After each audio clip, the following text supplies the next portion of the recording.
Kwa kuanza tulianza kusikiliza mapingamizi ya awali yaliyowekwa na wadaiwa Ashuru na wenzake watano. Na mapingamizi hayo ya awali yalikuwa yamejikita zaidi katika hoja kuu mbili, kwamba mahakama haina mamlaka ya kusikiliza shauri hili kwa sababu mahakama hii ni ya ardhi, alafu madai ya shauri hili, madai ya wadai yanahusu biashara. Na pingamizi lao lingine lilikuwa linasema kwamba hati ya madai imekosewa kwa sababu waleta madai hawajasaini ile hati ya madai, kwa hiyo ilikuwa ni makosa kisheria. Sasa sisi kwa upande wetu tumeweza kuieleza Mahakama Kuu ya Tanzania kwamba kuna msimamo wa kisheria ambao umetolewa na Mahakama Kuu, kuna msimamo wa kisheria ambao umetolewa na Mahakama ya Rufani ya Tanzania, kwamba Mahakama Kuu ya Tanzania ni moja ambayo imeundwa chini ya ibara ya 108 ya Katiba ya Jamhuri ya Muungano wa Tanzania, na hivyo mtu hawezi kufukuzwa kwenye Mahakama Kuu kwa sababu tu amekwenda kwenye divisheni tofauti na madai ambayo yanaonekana mbele ya mahakama. Lakini madai yetu sisi yana asili ya ardhi.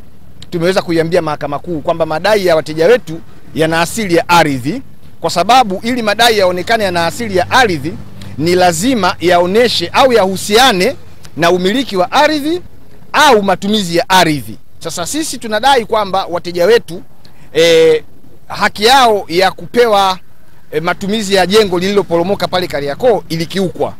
Matumizi haki yao ya kupossess lile jengo la Kariakoo imekiukwa. Kwa madai hayo yanaipa mamlaka Mahakama Kuu ya Tanzania divisheni ya ardhi kuweza kuyapokea, kuyasikiliza na kuyatolea uamuzi. Lakini wenzetu walikuwa wanasema hapana, kwa sababu Mahakama Kuu ya Tanzania imegawanyika katika divisheni mbalimbali, ilikuwa ni sahihi shauri hili likapelekwa au kwenda kufunguliwa kwenye mahakama inayohusiana na masuala ya biashara. Sasa kwa sababu Mahakama Kuu ya Tanzania na mahakama za chini yake zinabanwa na maamuzi ya Mahakama ya Rufani ambayo imeshatoa mwongozo kwamba Mahakama Kuu ya Tanzania ni moja bila kujali mkoa iliopo, bila kujali ni divisheni gani.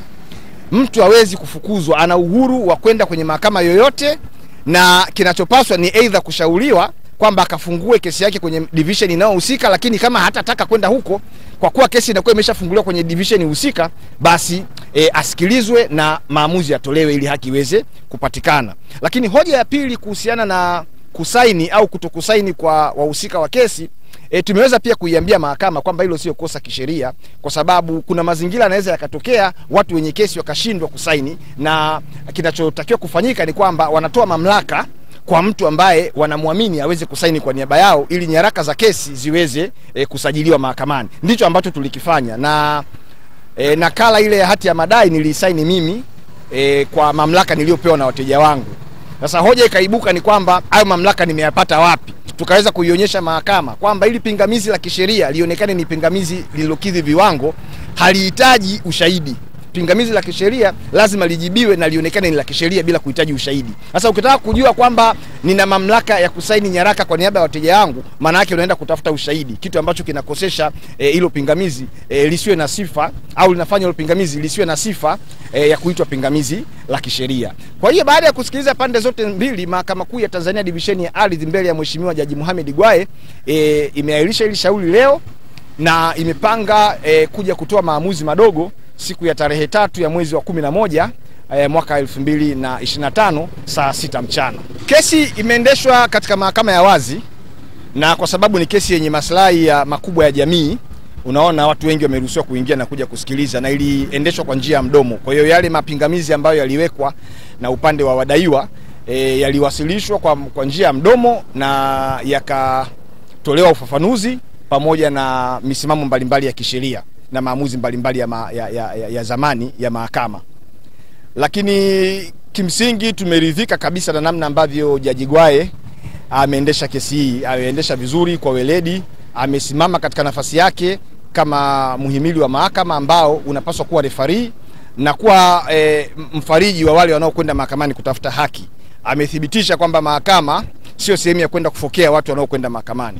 Kwa hiyo kwa kweli sisi maamuzi yoyote ambayo atayatoa mheshimiwa jaji tutaridhika nayo, kwa sababu tumeshaanza kuiona haki kuanzia hatua za awali, kwamba tunaamini kabisa mahakama itazingatia sheria kwenye kwenda kutafsiri kile ambacho kiko mbele yake, na huo uamuzi vyovyote vile utakavyokuwa, sisi kwa niaba ya waleta maombi au waleta madai tutaridhika nao, kwa sababu jaji kuanzia mwanzo ameonyesha nia ya kutenda haki, hajachukua upande wowote.